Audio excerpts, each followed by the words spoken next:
बिल्कुल खैरियत से होंगे। कल आपने मैच देखा पाकिस्तान वर्सेस न्यूजीलैंड, और जिस अंदाज से पाकिस्तान क्रिकेट टीम को शिकस्त मिली, अनएक्सपेक्टेड थी। कि पाकिस्तान की टीम को, जो हम कहते हैं कि होम ग्राउंड और होम क्राउड का एडवांटेज है, तो ये कमबैक करेगी। क्योंकि हालांकि जो ट्रायंगुलर सीरीज़ थी उसमें एक तो ग्रुप मैच में न्यूजीलैंड ने हमें पहले मैच में 78 रन से शिकस्त दी, फिर फाइनल में उन्होंने 5 विकेटों से हमें शिकस्त दी। तो एक एक्सपेरिमेंट और था। पाकिस्तान क्रिकेट टीम के कप्तान ने टॉस जीत के पहले फील्डिंग करने का फ़ैसला किया, और जो चीज़ें वहाँ ग्राउंड में नज़र आई, क्योंकि मैं सारा दिन वहाँ था मैच में, कहा यह जा रहा था कि कप्तान को शायद किसी ने ये बताया था कि शाम के वक्त में ड्यूक का फैक्टर होगा। तो ड्यूक का फैक्टर जब होता है तो बाद में बैटिंग करने वाली टीम को एडवांटेज हासिल होता है, क्योंकि ड्यूक के फैक्टर की वजह से तो आपकी बॉल जो है उसमें स्विंग नहीं होती फास्ट बॉलर से, और स्पिनर्स का जो बॉल होता है वो स्पिन नहीं होता, ग्रिप नहीं बनती। लेकिन कल ज़बरदस्त हवा चल रही थी, और कहीं से भी ड्यूक का जो फैक्टर था वो हमें नज़र नहीं आया, बल्कि पाकिस्तान की पूरी बैटिंग लाइनअप जो थी, जिस उम्मीद पे थी कि ड्यूक का फैक्टर होगा, वो नज़र नहीं आया। बहरहाल टॉस जीत के पहले फील्डिंग करने का फ़ैसला, इस सेंस में मैंने कहा था कि एक कप्तान होता है, उसको अपनी स्ट्रेंथ का पता होता है। तो कल रिजवान को शायद ये उम्मीद थी कि जिस तरह से साउथ अफ्रीका के खिलाफ उन्होंने 350 रन चेस किए थे, तो ये अगेंस्ट न्यूजीलैंड भी चेस करने की पूरी सलाहियत रखते हैं और कर लेंगे। लेकिन वो अंडरस्टैंड नहीं कर सके, क्योंकि कीवी टीम के जो प्लेयर्स हैं, माजी में हमने देखा है जब मार्टिन क्रो होते थे, जेफ क्रो होते थे, और आगे जाएँ तो रिचर्ड हेडली हुआ करते थे, उनकी टीम बड़ी ज़बरदस्त होती थी। कल मैं बैठा हुआ था, सोच रहा था कि यार, मेरे ख्याल में 50-60 लाख के करीब आबादी होगी न्यूजीलैंड की। तो इनकी वहाँ क्रिकेट इतनी ज़बरदस्त है कि वो लोग पाकिस्तान की टीम को घर में आके शिकस्त दे रहे हैं। तो ये सूरत हाल बड़ी हैरत अंगेज़ है कि जिस कंट्री में 50 से 60 लाख की पॉपुलेशन हो, और हमारे मुल्क में आप अंदाज़ा करें, हम छतों पे क्रिकेट खेलते हैं, गलियों में क्रिकेट खेलते हैं, खेतों में, कल्याणों में क्रिकेट खेलते हैं। नस नस में हमारे पाकिस्तानियों की क्रिकेट समाई हुई है। लेकिन हमारी सिलेक्शन का क्राइटेरिया आपने देखा कैसा था। मैं थोड़ा स्टार्ट लूँगा कि हमने जब साउथ अफ्रीका को वनडे सीरीज़ में शिकस्त दी, उससे पहले ऑस्ट्रेलिया को हमने वहीं पे वनडे सीरीज़ में शिकस्त दी, फिर ज़िम्बाब्वे को शिकस्त दी। मतलब जो 9 वनडे मैचेस थे उसमें हमने कामयाबी हासिल की। बहुत बड़ी कामयाबी थी, ख़ास तौर पे ऑस्ट्रेलिया के खिलाफ। उसी टेम्पो को बरकरार रखने की ज़रूरत थी, लेकिन सिलेक्शन कमेटी ने फिर सरप्राइज़ दिया। जैसे टी20 वर्ल्ड कप में इमाद वसीम और मोहम्मद आमिर को पैराशूट के ज़रिए उन्होंने टीम में इन किया, तो इस दफ़ा भी सिलेक्शन कमेटी में बहुत से ऐसे नाम हमें नज़र आए जो सरप्राइज़ था। अगर हम बात करें फ़हीम अशरफ की, फ़हीम अशरफ 1.5 साल से टीम का हिस्सा नहीं थे, वनडे टीम की बात कर रहा हूँ। उसको आपने स्क्वाड में शामिल कर दिया। खुशदिल शाह को आपने बांग्लादेश प्रीमियर लीग की परफॉर्मेंस पे टीम में शामिल कर लिया, वो भी 1.5-2 साल से टीम का हिस्सा नहीं थे। यहाँ पे सवाल ये पैदा होता है कि या तो आप पाकिस्तान क्रिकेट टीम की सिलेक्शन के लिए एक अलग से क्राइटेरिया बना देने कि भाई बांग्लादेश प्रीमियर लीग में जो परफॉर्म करेगा वो टीम में आएगा, कैरेबियन लीग में जो परफॉर्म करेगा वो टीम में आएगा, और पीएसएल में जो परफॉर्म करता है उसको तो आप लेके आते हो। तो फिर डोमेस्टिक क्रिकेट कहाँ गई, आपकी कायद-ए-आज़म ट्रॉफी कहाँ गई, लिस्ट ए क्रिकेट कहाँ गई, वनडे क्रिकेट आप कराते हैं, टी20 क्रिकेट आप सीज़न कराते हैं, उनके जो परफॉर्मर हैं वो किस खाते में टीम में नहीं होते। तो खैर, जैसे मैंने कहा, फ़हीम अशरफ भी सरप्राइज़ सिलेक्शन थी, खुशदिल शाह की भी सरप्राइज़ सिलेक्शन थी। दोनों 1.5-2 साल के बाद वनडे स्क्वाड का हिस्सा बने, और रही जो कसर थी वो सऊद शकील की सूरत में। उनको भी कम से कम 1.5-2 साल हुए वनडे टीम में वो शामिल नहीं रहे थे, तो उनको भी उन्होंने वनडे टीम में शामिल कर दिया। तो ये 3 प्लेयर ऐसे थे जो वनडे स्क्वाड का हिस्सा पिछले 1.5-2 सालों से नहीं थे, लेकिन उनको टीम में शामिल किया गया। और दूसरी सरप्राइज़ सिलेक्शन जो मैं समझता हूँ कि भाई, आपने उस्मान खान को किस क्राइटेरिया में वनडे स्क्वाड का हिस्सा बनाया, और वो तो 18 टी20 मैचेस खेले हैं, उसमें उसकी 16 की एवरेज नहीं है। यानी 18 टी20 मैचेस में एक प्लेयर खेलता है विकेट कीपर बैटर, जो यूएई छोड़ के पाकिस्तान आ गया खेलने के लिए। पाकिस्तान ने उसको भरपूर मौके फराहम किए, लेकिन उसने परफॉर्म नहीं किया। परफॉर्मेंस की बात करें तो वो लिस्ट ए में अच्छा परफॉर्म कर रहा था, लेकिन मैं बात वही कह रहा हूँ कि क्राइटेरिया आपका कौन सा है सिलेक्शन कमेटी का। अब T20 18 उसने खेले, 16 की उसकी एवरेज है, उसको भी आपने वनडे में शामिल किया, तो ये भी समझता हूँ कि अनजस्टिस है, ये प्रॉपर अंदाज से सिलेक्शन का क्राइटेरिया नहीं है।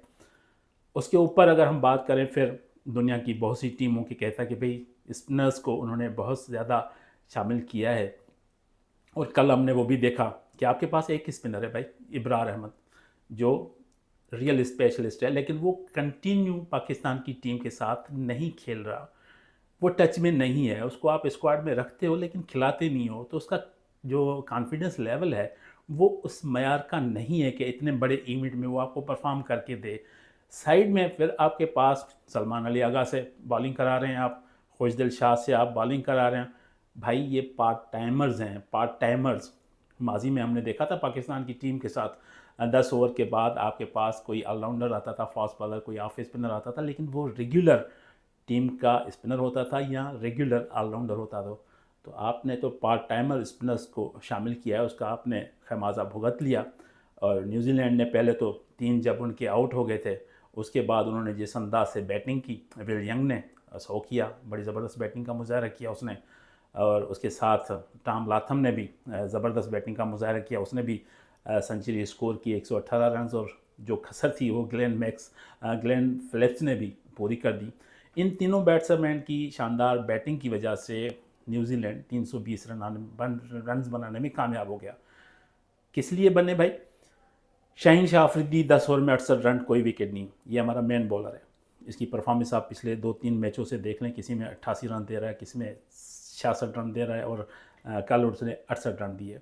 नसीम शाह 63 रन 10 ओवर में, 2 आउट किए लेकिन 63 रन। अब रही जो कसर थी वो आपके बड़े स्टार हारिस रऊफ साहब, पिछले एक हफ्ते से कहा जा रहा था कि वो अनफिट है, उसकी फ़िटनेस इस लेवल की नहीं। उसको हमने ट्रायंगुलर सीरीज़ के 2 मैचेस भी बाहर बैठाया कि भाई चैंपियंस ट्रॉफी में फ़िट होके वो टीम में आएगा, और टीम में जैसे आया, क्या क्लास बॉलिंग की है भाई, हद हो गई, ज़बरदस्त। 83 रन दिए उसने 10 ओवर में, 2 आउट किए। लेकिन जब वो बॉलिंग कर रहा था, आपने भी देखा होगा मैच, अगर आप टीवी पे होंगे या स्टेडियम में होंगे, मैं तो स्टेडियम में बैठा हुआ था, मैंने देख रहा था कि वो बॉल करने के बाद थके थके से झुक जाते थे अपने घुटनों के बल। तो ये आपकी फ़िटनेस का लेवल था इतने बड़े इवेंट के लिए तैयारियां करने के लिए। नेशनल स्टेडियम तैयार करो भाई, कज़ाफ़ी स्टेडियम तैयार करो भाई, पिंडी क्रिकेट स्टेडियम तैयार करो। स्टेडियम तैयार करने के चक्करों में हमने टीम तैयार ही नहीं की। और आपको याद होगा एक स्टेटमेंट पाकिस्तान क्रिकेट बोर्ड के चेयरमैन मोहसिन नकवी ने भी दिया था कि ये जो सिलेक्शन है इस पर रिव्यू कर रही है सिलेक्शन कमेटी। मतलब ये उन्होंने मैसेज दे दिया कि जो टीम सेलेक्ट हुई है इसमें तब्दीलियां हो सकती हैं। और मुझे याद है जब वर्कर्स के मान में उन्होंने वहाँ पे लंच दिया था, तो वहाँ पे उन्होंने आकिब जावेद को और दूसरे सिलेक्शन कमेटी के मेंबरान को बुला के एक मीटिंग की थी कि यार ये बहुत ज़्यादा तनकीद हो रही है कुछ प्लेयर्स के ऊपर, तो आप इसके ऊपर रिव्यू दें और अगर इम्कान है तो सिलेक्शन चेंज करें। एक बात तो मुझे समझ में ये नहीं आती कि आपका एक साइम अयूब था जो फिट नहीं था, लेकिन आपने टीम दुनिया की सब टीमों के बाद अनाउंस की। उसकी वजह क्या थी? जब आपने यही टीम खिलानी थी तो पहले आप सेलेक्ट कर देते, तो कम से कम प्लेयर्स का जो माइंड सेट है वो तो क्लियर होता कि भाई हम मेगा इवेंट में जा रहे हैं। आपने सबसे ज़्यादा लेट टीम अनाउंस की। खैर, अब टीम सेलेक्ट हो गई, टीम को पहले मैच में शिकस्त हुई। अब क्या करेंगे? अब आपने इंडिया के साथ मैच खेलना है। इंडिया, अब सबकी नज़र में ये है कि भाई जसप्रीत बुमराह नहीं है, सो वाट भाई, उनकी बैटिंग उनको जिताती रही है। आप देखें 2023 के वर्ल्ड कप की बात करें, उसमें भी उन्होंने शिकस्त दी हमें। T20 वर्ल्ड कप अमेरिका में हुआ, उसमें भी उन्होंने शिकस्त दी। तो आप उस टीम को बीट कैसे करेंगे जब आप होम ग्राउंड और होम क्राउड पे बुरी तरह से शिकस्त खा रहे हैं? 60 रन से शिकस्त मिली। ये तो खुशदिल शाह की मेहरबानी है कि उसने भाई 60+ रन की इनिंग खेल दी, तो हम थोड़ा बहुत टारगेट के करीब थे। और डॉट बॉल की भी हिस्ट्री क्रिएट कर दी है पाकिस्तान ने। 146 डॉट बॉल हुए हैं, और ऐसी मैच में जहाँ पे आप चेस करने जा रहे हैं। कौन सी क्रिकेट है ये? मॉडर्न डे क्रिकेट तो नहीं है ये। तो आप हमें 30-40 साल पीछे लेके जा रहे हैं, जब वो हम कहते थे कि भी आखिर 10 ओवर में हमने स्लॉग करना है और रन्स करने हैं। तो वो चीज़ आपकी बिल्कुल नाकाम है, प्लानिंग नाकाम है। और फास्ट बॉलर के हवाले से मैंने बात की कि आपके जो फास्ट बॉलिंग के हेड कोच हैं, यानी मजमूई तौर पे तो हेड कोच हैं इंटरिम आकिब जावेद, ये लेवल 4 के कोच हैं। पाकिस्तान के 92 के वर्ल्ड कप के फातह टीम के मेंबर रह चुके हैं। अज़हर महमूद ज़बरदस्त ऑलराउंडर रहे हैं माजी में अपने दौर में, वो आपके असिस्टेंट कोच है। इट मीन्स के दोनों फास्ट बॉलर्स हैं जिन्होंने पाकिस्तान के लिए खेला है, परफॉर्म किया है। उनकी समझ में बात नहीं आ रही कि हमने बॉलर्स को किस तरह से यूज़ करना है, किस तरह से उनकी अकॉर्डिंग टू फील्ड बॉलिंग करानी है। कहाँ हैं यॉर्कर्स, कहाँ हैं स्लोवर्स, कहाँ हैं बाउंसर्स। अब आपने फील्ड ली हुई है, 5 फील्डर आपने ऑन साइड पे लिए हुए हैं या ऑफ साइड पे लिए हुए, तो बॉल वहाँ करो भाई। आखिरी ओवर में स्लॉगिंग होती है, बैट्समैन के माइंड में एक चीज़ होती है कि मैंने हर बॉल पे स्ट्रोक मारना है। जब बैट्समैन का ये माइंड सेट होता है आखिरी ओवर में, तो आप उसको यॉर्कर्स पे यॉर्कर मारें तो रन्स नहीं बनते। लेकिन हमने देखा कि आप उसको फ्रंट फुट पे बॉल कर रहे हैं, उसको आप कट शॉट पे कर रहे हैं, आप उनको पुल शॉट बना के दे रहे हैं, लेग साइड पे बॉलिंग कर रहे हैं, तो दुनिया का कौन सा बैट्समैन होगा जो आखिरी ओवर में आपको बख्शेगा। और कल यही हुआ, आपके 10 ओवर में बड़ी ज़बरदस्त पिटाई की न्यूजीलैंड की टीम ने, और credit goes to New Zealand, no doubt. जो अच्छा खेलता है उसकी तारीफ़ करनी चाहिए। आपको तीनों फॉर्मेट में, यानी तीनों शोबों में उन्होंने आउट क्लास कर दिया। बैटिंग की बात करें तो बैटिंग में आप नाकाम रहे, बॉलिंग की बात करें तो बॉलिंग में ना आप नाकाम रहे, फील्डिंग की बात करें तो उनकी भी फील्डिंग इतनी मयारी नहीं थी, लेकिन आपकी फील्डिंग तो ज़्यादा एक्सपोज हो गई। ये तो भाई हो गया हमारा पहला मैच का सिलसिला जो हम हार चुके हैं। अब क्या होगा? अब फ़खर जमा अनफिट हो गए भाई, स्क्वाड से बाहर कर दिया। आईसीसी को हमने एप्लीकेशन लिख के दे दी कि भाई फ़खर जमा अब चैम्पियंस ट्रॉफ़ी में पाकिस्तान टीम के साथ ट्रेवल नहीं करेंगे, और आज वो दुबई भी नहीं गए। कल प्रैक्टिस सेशन होगा और रिकमेंडेशन के हवाले से कहा जा रहा है कि इमाम उल हक की रिप्लेसमेंट होगी फ़खर जमा की जगह पे। तो पहले क्यों नहीं किया था? आपको ओपनर चाहिए था, आपने ओपनर क्यों सिलेक्ट नहीं किया था? ये समझ से बाहर है। अब वही सिलेक्शन कमेटी इमाम उल हक को वापस लेके आ रही है। जहाँ तक मेरे सोर्सेज से ज़रा बात कर रहे हैं कि इमाम उल हक रिप्लेसमेंट होगी, और अगर आईसीसी की टेक्निकल कमेटी ने इजाज़त दे दी तो ये फ़खर जमा आपको रिप्लेस करते हुए नज़र आएगा, फ़खर जमा की जगह पे इमाम उल हक। एक तो ये होगा, दूसरी आपकी रिप्लेसमेंट तब्दीलियों के हवाले से कही जा रही हैं कि भाई आप टीम तब्दील कर सकते हैं। आपके पास ज़ाहिरी बात है, एक तो ऑप्शन है कि आपने कल का मैच यानी 23 तारीख का जो मैच है वो आपने हर सूरत में जीतना है इस इवेंट में रहने के लिए। अगर आप वो लूज़ कर गए तो फिर आखिरी मैच रहता है बांग्लादेश से, वो जीत के आप क्या करोगे? इवेंट से तो बाहर हो जाओगे। तो कल का मैच भी आपने जीतना है, यानी 23 तारीख का मैच भी आपने जीतना है, और फिर बांग्लादेश के खिलाफ जो आपका मैच रहता है वो भी जीतना है, तब जाके आप सेमीफाइनल के लिए क्वालिफाई कर सकेंगे। तो टीम को क्वालिफाई करने के लिए तीनों शोबों में अच्छी कारकर्दगी का मुजाहरा करना पड़ेगा। और कप्तान साहब कल के मैच में तो मुझे लग रहा था बहुत डिस्टर्ब थे। ज़ाहिरी बात है डिस्टर्ब होना भी चाहिए कि उनके बॉलर्स उसका साथ नहीं दे रहे हैं, उसके फील्डर उसका साथ नहीं दे रहे हैं, और ओपनर बाबर आजम, उस पर तो मुझे हैरत होती है कि वो तीनों फॉर्मेट में पाकिस्तान के कप्तान रह चुके हैं। यानी एक बंदा टेस्ट टीम का भी कप्तान रह चुका है, टी20 का भी कप्तान रह चुका है, वनडे का भी कप्तान रह चुका है। उसको हर शोबे का पता होता है कि फील्ड प्लेसिंग कैसी होती है, बॉलर्स को किस तरह से यूज़ किया जाता है, बैट्समैन की रिस्पॉन्सिबिलिटीज़ क्या होती हैं। हमारे पास रिजवान और फ़खर जमा के अलावा तो कोई सीनियर नहीं है ना। तो सीनियर प्लेयर का जो काम होता है वो ये होता है कि लीड इन द फ्रंट, कि आप एक तो विकेट पे करें, विकेट को रोटेट करें, रन्स रोटेट करें, ख़ुद भी रन्स बनाएं, और जो आपके साथ नॉन स्ट्राइक एंड पे जो बैटर है उसको भी आपने खिलाना है, उसको भी गाइड करना है। यहाँ तो ये नज़र आ रहा था कि बाबर आजम ने कहना है कि भाई मैंने 50 बनाने हैं, टीम हारे या जीते मुझे उससे कोई गरज नहीं। वही चीज़ नज़र आई। आप इतने एक्सपीरियंस प्लेयर हैं, हम क्लब क्रिकेट की बात करते हैं, डोमेस्टिक क्रिकेट की बात करते हैं, मैं एक्स फर्स्ट क्लास क्रिकेटर हूँ। हमें एक चीज़ सिखाई गई थी कि जो बैट्समैन बॉल को रोक सकता है ना, रोक सकता है, वो उसको सिंगल मार सकता है, वो उसको डबल मार सकता है, उस पर 4 मार सकता है, उस पर 6 मार सकता है। कैसे मार सकता है? सर्किल में आपके 2 फील्डर बाहर होते हैं, आपको पता है कि कौन कौन सी जगह पे फील्डर बाहर है, तो आपको वेट करना चाहिए। अगर उस जगह पे जहाँ पे फील्डर नहीं है तो आप सर्किल से उठा के मारो भाई। क्रिकेट इतनी तेज़ हो गई है, सबको पता है। और अगर सर्किल ख़त्म होता है तो फिर फील्ड प्लेसिंग खुल जाती है।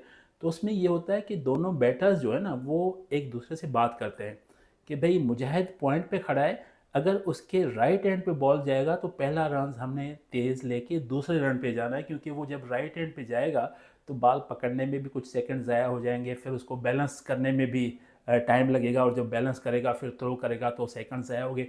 इसी तरह लेफ़्ट साइड पे बॉल जाता है तो ये 2-2 रन्स होते हैं। तो कंप्लीट प्लानिंग करनी पड़ती है। मुझे समझ में नहीं आती कि ये इतनी बड़ी टीम, इतनी मैनेजमेंट, इतने कोचिंग स्टाफ, इन प्लेयर्स के जहनों में ये सवालात नहीं आते कि हमने कैसे खेलना है, किस तरह से रन्स करने हैं। बहरहाल उम्मीद कर सकते हैं कि 23 तारीख का जो इंडिया का मैच है उसमें पाकिस्तान कामयाबी हासिल करे और इसका जो सिलसिला है, क्योंकि ये दिफाई चैम्पियन भी हैं। 2017 में हमने इंडिया को 180 रन से शिकस्त दी थी। उस मैच में भी फ़खरुज़्ज़मान ने बड़ा ज़बरदस्त बैटिंग का मुजाहरा किया था। 114 रन की इनिंग खेली थी। उस इवेंट में तो आपको पता है कि हसन अली, मोहम्मद आमिर, शादाब खान सब ने बड़ा ज़बरदस्त परफॉर्म किया था। अब सबकी नज़रें एक तो बाबर आज़म पे लगी हुई हैं, रिजवान पे लगी हुई हैं, सलमान आगा बड़ा ज़बरदस्त परफॉर्म कर रहा है। इमामुल हक के ऊपर अगर वो आते हैं तो थोड़ा प्रेशर होगा कि इतने टाइम के बाहर, टीम से बाहर रहने के बाद अगर उनको शामिल किया जाता है, नाम उनका अप्रूवल हो जाता है, तो उसके ऊपर ये भी प्रेशर होगा कि एक तो बड़ा मैच इंडिया के ख़िलाफ़ इतने अरसे के बाद वापसी, तो उसको भी खेलना है। फिर ओपनिंग का वही प्रॉब्लम कि भाई फ़खर की जगह पे आपने इमामुल हक को शामिल तो कर दिया, फिर कौन ओपन करेगा उसके साथ? सऊद शकील को लेके आएंगे या किसी दूसरे बैटर को लेके आएंगे? तो ये क्राइसिस हैं पाकिस्तान क्रिकेट टीम के साथ, जो मैं समझता हूँ सिलेक्शन कमेटी की वजह से पाकिस्तान क्रिकेट टीम कैरी कर रही है। अगर तो आपने साउथ अफ्रीका, ऑस्ट्रेलिया और ज़िम्बाब्वे से कुछ सीखा होता, जहाँ पे आपने वनडे सीरीज़ में कामयाबी हासिल की थी, फिर तो कोई इशू नहीं था। सुफियान मुकीम आप खिला सकते थे। उसके साथ सबसे बड़ी इंजरी तो साइम अयूब की थी, उसको छोड़ के आप अब्दुल्ला शफ़ीक को फिर चांस दे सकते थे, वो भी परफॉर्म करता, आपकी टीम के साथ होता, बड़ा ज़बरदस्त बैटर है। और वहाँ पे वो नाकाम रहा तो आपने उसको बाहर कर दिया। तो सिलेक्शन कमेटी का जो रोल होना चाहिए वो इस दफ़ा बिल्कुल उस मयार का नज़र नहीं आया। क्यों? कि भाई आपने खुशदिल शाह को 1.5 साल के बाद वनडे में शामिल किया। असद आपके जो सऊद शकील है वो भी 1.5 साल के बाद वनडे स्क्वाड में शामिल हुए हैं। उसके बाद आपने उस्मान खान को भी वनडे टीम में शामिल कर लिया है। तो ये प्लेयर्स ऐसे हैं जो वनडे टीम का हिस्सा नहीं थे, आपने उनको इंक्लूड कर दिया पैराशूट के ज़रिए। पता नहीं किसका सोर्स है, कितनी अप्रोच है, तो उस वजह से टीम की कारकर्दगी मुतासिर हो रही है, क्योंकि टीम कॉम्बिनेशन जो है वो नहीं बना। अब करना क्या है? अब ये करना है कि आप प्लानिंग के तहत इंडिया के अगेंस्ट जाओ।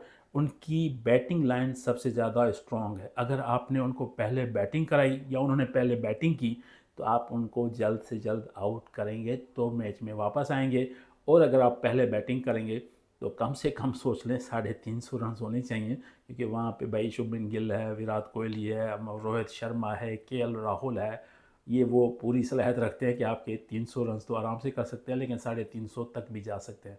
क्योंकि आपकी कमज़ोर टीम साउथ अफ्रीका के ख़िलाफ़ 350 रन कर सकती है, तो इंडिया भी कर सकती है। तो मुकम्मल तैयारी के साथ जाना है, मुकम्मल प्लानिंग के साथ जाना है और तीनों शोबों में अच्छा परफॉर्म करना है। हार जीत it's a part of game, लेकिन नज़र तो आना चाहिए कि आप फाइट कर रहे हो। जैसे पीसीबी चेयरमैन कह रहे हैं कि टीम फाइट करते हुए नज़र आएगी, नज़र नहीं आ रही। सही बड़ी माजरत के साथ फाइट करते हुए टीम नज़र नहीं आ रही और आसानी से मैच गिव अप कर रहे हैं। और प्लेयर्स जो हैं, आखिरी जो मैच हुआ है ये न्यूजीलैंड वाला, उसके आखिरी 10 ओवर थे। अगर आप टीवी पे होंगे, मैं तो स्टेडियम में था, एक एक प्लेयर को मैं देख रहा था, ऐसे लग रहा था जैसे ऐसे टाइम पास करने के लिए वो अपनी पोजीशन पे खड़े। ये सूरत हाल थी अगेंस्ट न्यूजीलैंड जो आखिरी 10 ओवर थे।